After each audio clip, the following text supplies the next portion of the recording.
এখন আমরা আলোচনা করব কাপলিং বিম অথবা স্প্যান্ড্রেল অ্যান্ড ওয়াল পেয়ার্স।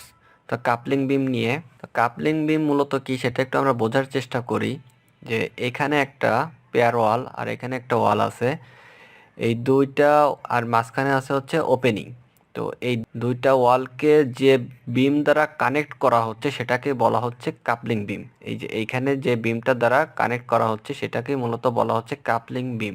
তবে এই কাপলিং বিম, এখানে আমরা একটু আরেকটা জিনিস বোঝার চেষ্টা করি যে এইটার একটা প্ল্যান ভিউ।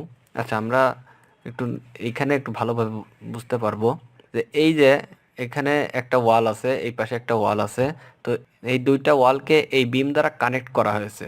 এটা কিন্তু কাপলিং বিম নয়, এটাকে নর্মাল রেক্টেঙ্গুলার বিম বলা হচ্ছে। এটাও সেম, এটাও হচ্ছে নর্মাল রেক্টেঙ্গুলার বিম। তাহলে কাপলিং বিম কোনটা? সেটা হচ্ছে এখানে যে প্যারালালি দুইটা ওয়াল আছে, এই একটা ওয়াল, এই একটা ওয়াল, এই দুইটা ওয়ালকে যে বিম দিয়ে কানেক্ট করা হচ্ছে সেটাকেই মূলত বলা হচ্ছে কাপলিং বিম। পারপেন্ডিকুলার যে ওয়ালটা থাকবে সেটাকে যে বিম দ্বারা কানেক্ট করা হয় সেটা কিন্তু কাপলিং বিম না। পারপেন্ডিকুলার ওয়াল তো থাকবেই, তার সাথে যে প্যারালালি যে ওয়ালটা থাকবে সেটাকে যে বিম দিয়ে কানেক্ট করা হবে সেটাকে বলা হচ্ছে কাপলিং বিম। তো এখানে এই জিনিসটা আমরা একটু ভালো করে বোঝার চেষ্টা করি। এই যে একটা ওয়াল আর এই একটা ওয়াল, এখানে এই ওয়ালের এইদিকে বাড়তি আছে, এটা ওয়াল। তো এই ওয়ালের এইখানে যে বিম দিয়ে কানেক্ট করা হবে, যেখানে যে তীর চিহ্ন দেওয়া আছে, কানেক্ট করা হবে যে বিমটা দিয়ে, সেটাই হচ্ছে কাপলিং বিম। আর এটার স্টিফনেস হবে অনেক বেশি, কেননা এই ওয়ালটা যখন মুভ করবে ডানে বামে, লেটারাল লোডের ফলে যে ডানে বামে যখন মুভ করবে তখন এখানে হিউজ পরিমাণে শেয়ার তৈরি হবে। এই হিউজ পরিমাণে শেয়ার ডেভেলপ করার তার ক্যাপাসিটিটা থাকতে হবে, এই জন্যই এটাকে বলা হচ্ছে কাপলিং বিম।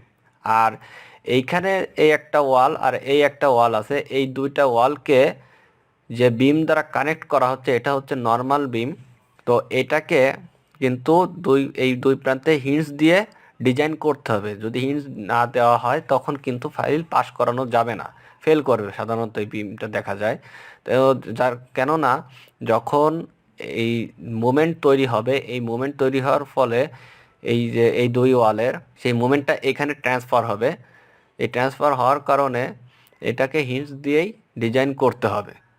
যদি হিন্স না দেওয়া হয় তখন এটা খুবই একটা স্টিফ এবং খুবই খুবই হার্ড আমরা বলতে পারি যে এই ওয়ালটা। বাট এইখানে যে এই বিমটা যদি হিন্স না দেওয়া হয় তখন কিন্তু এটা খুবই নর্মাল একটা দুর্বল বিম হয়ে যাবে, যার কারণে এটা ফেল করবে। তো এখানে আমরা টাইপস অফ কাপলিং বিম নিয়ে আলোচনা করব। ফার্স্টে দেওয়া আছে conventionally রেনফোর্সড coupling beam.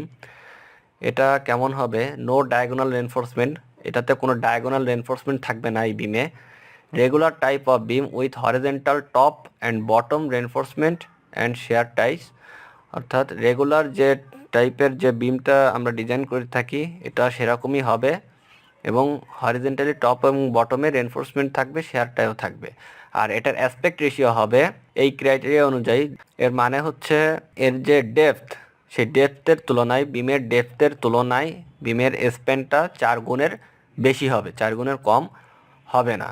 A long beam is a flexible one which means it can from moment hinge at the ends and the failure is ductile failure. এই যে এইটাই হচ্ছে মূলত কনভেনশনাল বিম, যেটা রেগুলার শেপে আমাদের তৈরি করতে হবে, কিন্তু এখানে হিন্স দিয়ে আমাদের ডিজাইন করতে হবে। তো এরপরে আছে হচ্ছে ডায়াগোনালি রেনফোর্সড কাপলিং বিম। তো এটা হচ্ছে when the beans aspect ratio is small, ln divided by h less than or equal 4, then the failure of beam is shear governed and the beam will see a brittle failure। অর্থাৎ এটা বলতেছে যে এর যে depth, সেই ডেপথের থেকে span হবে হচ্ছে 4 গুণের কম অথবা তার সমান। ম্যাক্সিমাম 4 গুণ হবে বা এর কম যখন হবে সেটাকে বলা হচ্ছে ডায়াগোনালি রেনফোর্সড কাপলিং বিম। আর একটা ব্যাপার যেটা বলতেছে যে এখানে আমাদের মনে রাখতে হবে যে যে স্প্যানে শেয়ার ফোর্স ডমিনেট করবে সেটা ফেল করার সম্ভাবনা থাকবে হচ্ছে ব্রিটেল ফেলার। আর যদি ফ্লেক্সুরাল মুভমেন্ট ডমিনেট করে সেক্ষেত্রে ফেলার হবে হচ্ছে, বা ফেলার হওয়ার সম্ভাবনা থাকবে হচ্ছে ডাকটাইল ফেলার। তো এই জিনিসটা আমাদেরকে খেয়াল রাখতে হবে, যার কারণে আমাদেরকে ডায়াগোনাল রেনফোর্সমেন্ট প্রোভাইড করতে হয় এই ফেল হওয়ার সম্ভাবনার কারণে। তো এখানে যে জিনিসগুলো লেখা আছে জাস্ট আমরা ফিগার দিয়ে বোঝার চেষ্টা করি যে এটা একটা শেয়ার ওয়াল আর এটা হচ্ছে একটা মোমেন্ট ফ্রেম। তো এই মোমেন্ট ফ্রেমটাকে এই শেয়ার ওয়ালের সাথে কানেক্ট করা হয়েছে এই যে বিম দ্বারা। তো এই বিম দ্বারা যখন কানেক্ট করা হচ্ছে তখন এই বিমটাকে ডিজাইন করতে হবে কিন্তু লিঙ্ক বিম হিসাবে, কারণ এইখানে যে মোমেন্ট আর শেয়ার ডেভেলপ হবে সেটা এই যে এই এই হিন্টসে এবং এই হিন্টসে ট্রান্সফার হবে। তো সেটা লিঙ্ক বিম দিয়ে যদি ডিজাইন না করা হয় তখন যে নর্মাল বিম থাকবে সেটা এর তুলনায় খুবই দুর্বল হবে, যেটা তার নেওয়ার ক্যাপাসিটি থাকবে না। তাই এটাকে লিঙ্ক বিম দিয়ে ডিজাইন করতে হবে। আর লোকেশন অফ কাপলিং বিম এটা নিয়ে তো অলরেডি আলোচনা আমরা করেছি যে এই যে এইখানে এই যে ওয়াল আর এই ওয়াল দুইটা ওয়ালকে যে বিম দিয়ে কানেক্ট করা হবে সেটাই হচ্ছে কাপলিং বিম। এইটাকে কানেক্ট করলে কিন্তু কাপলিং বিম হবে না, আবার এইটা কানেক্ট হলে কিন্তু কাপলিং বিম এটাকে আমরা বলবো।